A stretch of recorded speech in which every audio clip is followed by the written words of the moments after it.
Di sini siaran radio luar negeri Akashvani dari India. Sari berita penting. Pemerintah mengadakan sidang khusus parlimen dari tanggal 18 hingga 22 September. Pertumbuhan PDB negara ini meningkat menjadi 7,8% pada kuartal bulan April hingga Juni. Menteri Luar Negeri Dr. S. Jaishankar mengatakan India telah menunjukkan kemampuannya di sektor ekonomi, teknologi, dan digital dengan tetap menekankan nilai-nilai demokrasi. Di Afrika Selatan, lebih dari 70 orang tewas dalam peristiwa tragis kebakaran di sebuah gedung bertingkat di kota Johannesburg. Warta berita selengkapnya. Sidang khusus parlemen akan diadakan pada tanggal 18 sampai dengan tanggal 22 bulan berikutnya. Sidang ini akan terdiri dari 5 sesi. Menteri Urusan Parlemen Prahlad Joshi memberitahukan hal ini melalui postingan media sosial. Katanya, di tengah Amrit Kaal, pemerintah sangat menantikannya untuk melakukan diskusi dan debat yang bermanfaat di parlemen. Produk domestik bruto (PDB) India mencatat pertumbuhan sebesar 7,8% pada kuartal April-Juni pada tahun fiskal sekarang 2023 dan 2024. Dibandingkan dengan pertumbuhan sebesar 6,1% pada kuartal yang sama tahun fiskal sebelumnya 2022 dan 2023. Menurut data resmi yang dibagikan oleh Kantor Statistik Nasional PDB, negara ini sejalan dengan perkiraan para ekonom antara 7,7 dan 8,5%. Menteri Penerangan dan Penyiaran Anurag Thakur mengatakan pertumbuhan PDB India merupakan satu lagi tonggak sejarah pertumbuhan ekonomi negara yang tidak dapat dihentikan. Ia menambahkan, terinspirasi dari filosofi Sarve Bhavantu Sukhina, pemerintah membentuk kembali kebijakan ekonomi agar berorientasi pada hasil dan melayani kepentingan masyarakat yang lebih luas sehingga membantu India menjadi negara ekonomi top kelima di dunia. Sekretaris Utama Perdana Menteri Dr. P.K. Mishra memimpin pertemuan Komite Koordinasi G20 di New Delhi. Acara tersebut dihadiri oleh pejabat senior dari Sekretariat G20 dan Kementerian Luar Negeri, Dalam Negeri, Kebudayaan, Penerangan dan Penyiaran, serta Departemen Telekomunikasi.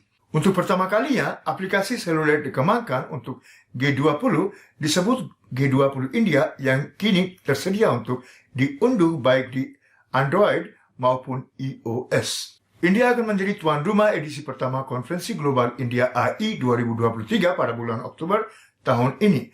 Menteri Negara Elektronika dan Teknologi Informasi Rajiv Chandrasekhar mengatakan bahwa konferensi ini akan menyediakan platform unik untuk membahas berbagai topik termasuk pembelajaran generasi mendatang dan model dasar kecerdasan buatan AI, penggunaan app AI untuk perawatan, kesehatan, tata kelola, kendaraan listrik, dan sistem komputasi. Menteri Luar Negeri Dr. S. Jaishankar mengatakan, India menjadi presiden G20 pada saat negara ini diakui di tingkat global atas pencapaian ekonomi, kemajuan teknologi dan digital, serta sumber daya manusianya. Saat berpidato di acara kepresidenan G20 dan dampak globalnya di New Delhi kemarin, ia menambahkan bahwa negara ini telah menunjukkan kemampuannya di sektor-sektor tersebut tanpa mengorbankan nilai-nilai demokrasi. Menteri mengatakan hal ini menempatkan India pada posisi istimewa dan dunia menaruh harapan besar terhadap negara ini. Berbicara tentang keberhasilan misi Chandrayaan 3, Dr. Jaishankar mengatakan hal ini menginspirasi dunia. Komisaris Tinggi Bangladesh Pranay Verma kemarin di Dhaka mengatakan undangan India ke Bangladesh sebagai negara tamu KTT G20 yang akan diadakan di New Delhi pada tanggal 9 dan 10 September di bawah kepemimpinan India. Ini mencerminkan betapa pentingnya India memandang Bangladesh sebagai teman akrab dan mitra. Di Afrika Selatan, lebih dari 70 orang tewas dan 50 lainnya terluka setelah kebakaran terjadi di gedung 5 lantai di pusat kota Johannesburg pagi tadi. Di antara korban yang tewas terdapat 7 anak-anak. Iran memperingatkan Israel bahwa mereka akan menghadapi pembalasan atas serangan udara yang dilakukannya di Suriah. Menteri Luar Negeri Iran pada tanggal 30 Agustus mengutuk serangan udara Israel terhadap Bandara Internasional Kota Aleppo di Suriah dan mengatakan bahwa serangan semacam itu pada akhirnya akan menghadapi pembalasan.